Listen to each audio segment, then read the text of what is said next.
नमस्ते, मेरा नाम राजा कनौजिया है और आप मेरे यूट्यूब चैनल M121 जीके देख रहे हैं। आज हम बात करने वाले हैं कि अगर आप ई श्रम कार्ड बनवा लिए हैं और बिहार के निवासी हैं, बिहार स्टेट से आते हैं, तो क्या आपके खाते में भी 1000 रुपये आए हुए हैं? ऐसे देखने को मिल रहा है कि जो भी बिहार के ई श्रम कार्ड बनवाए हैं, उन सभी के खाते में 1000 रुपये आने की सूचना था। जैसे कि आप सबको मालूम है कि बहुत सारे यूट्यूबर ने बता रहे थे कि जो भी ई श्रम कार्ड बनवा लिए हैं, उन सभी को 1000 रुपये खाते में सरकार भेजेगी। इस तरह से ई श्रम कार्ड सभी असंगठित मजदूर बनवाए हुए हैं और लगभग सबसे अधिक में पूरे भारत में 2 नंबर स्थान है बिहार का ई श्रम कार्ड बनवाने में। माने कहने का मतलब है कि सबसे अधिक उत्तर प्रदेश में ई श्रम कार्ड बना है और उसके बाद बिहार राज्य में ई श्रम कार्ड बना है। तो आप सबके बीच मन में यह बात आता ही होगा कि ई श्रम कार्ड हमने तो बनवा लिया और पैसा नहीं आ रहा है। अच्छा, बहुत ऐसे मेरे दोस्त हैं, मित्र हैं और असंगठित मजदूर हैं जो हमसे फ़ोन करके पूछ रहे हैं कि मेरे खाते में 1000 रुपये आ गए हैं और इसके बाद कब आएगा। और बहुत ऐसे भी हैं जो फ़ोन करके पूछ रहे हैं, जीमेल से पूछ रहे हैं, व्हाट्सएप से पूछ रहे हैं कि हमने तो ई श्रम कार्ड बनवा लिया कि अभी तक एक भी रुपया खाते में नहीं आया। और बहुत ऐसे भी हैं जो कह रहे हैं कि मेरे खाते में 1000 रुपये आ गए हैं।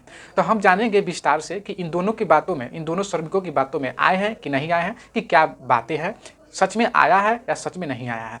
जैसे कि आप सबको पता ही है कि ई श्रम कार्ड ऐसे मजदूरों का बनता है जो असंगठित मजदूर हैं और असंगठित में काम करते हैं, उन्हीं को ई श्रम कार्ड बनाना है, सरकार का निर्देश भी था।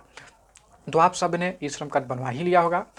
और अब हम बात कर लेते हैं कि क्या सच में एक ऐसे असंगठित मजदूर थे जो कल ही हम फ़ोन किए और बोले कि मेरे खाते में सर 1000 रुपये आ गया है, अब अगला किस्त कब आएगा। तो दोस्तों, मैं आपको बता दूं कि ऐसा जो है, आप कह रहे हैं कि मेरे खाते में पैसा आ गए हैं, अगर आप बिहार से हैं तो यह झूठ बात है। आपको देखिए, आप क्या होता है कि आपका पैसा खाता में पहले से था, आपको नहीं पता था कि मेरे खाते में पैसा है और आप ई श्रम कार्ड बनवा लिए, उसके बाद खाता जाकर चेक करवा रहे हैं तो आपको ऐसा लग रहा है कि वो मेरा ही पैसा है, आपको लग रहा है कि वो सरकार ने पैसा भेजा है। तो ऐसा कुछ नहीं है, अभी तक बिहार में सरकारी कोई भी ई श्रम कार्ड का पैसा नहीं आया है। जैसे ही पैसा आएगा तो सरकार निर्देश निकालती है, नोटिस निकालती है, पेपर में अखबार देती है, बहुत सारे आते हैं, लेटर पत्र आते हैं, उस तरह से बताया जाता है कि हाँ, इस डेट से श्रम कार्डों के खाते में पैसा भेजे जाएंगे। लेकिन इस तरह से अभी तक बिहार में कोई ई श्रम कार्ड का पैसा किसी के खाते में नहीं डाला गया है।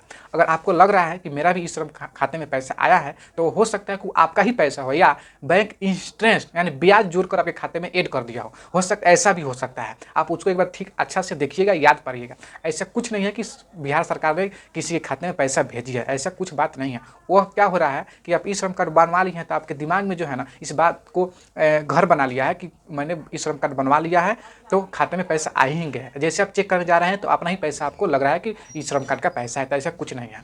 और जो भाई पूछ रहे हैं कि मैंने ई श्रम कार्ड बनवा लिए हैं अभी तक पैसा नहीं आया है, तो दोस्तों सच बात है, अभी तक पैसा बिहार के जितने भी श्रमिक हैं उनके खाते में एक भी पैसा नहीं आया है। जैसे ही कोई नोटिफिकेशन आता है कि हाँ कब तक डाला जाएगा या इस दिन से इस दिन डाला जाएगा, तो मैं आपको ज़रूर बताऊँगा।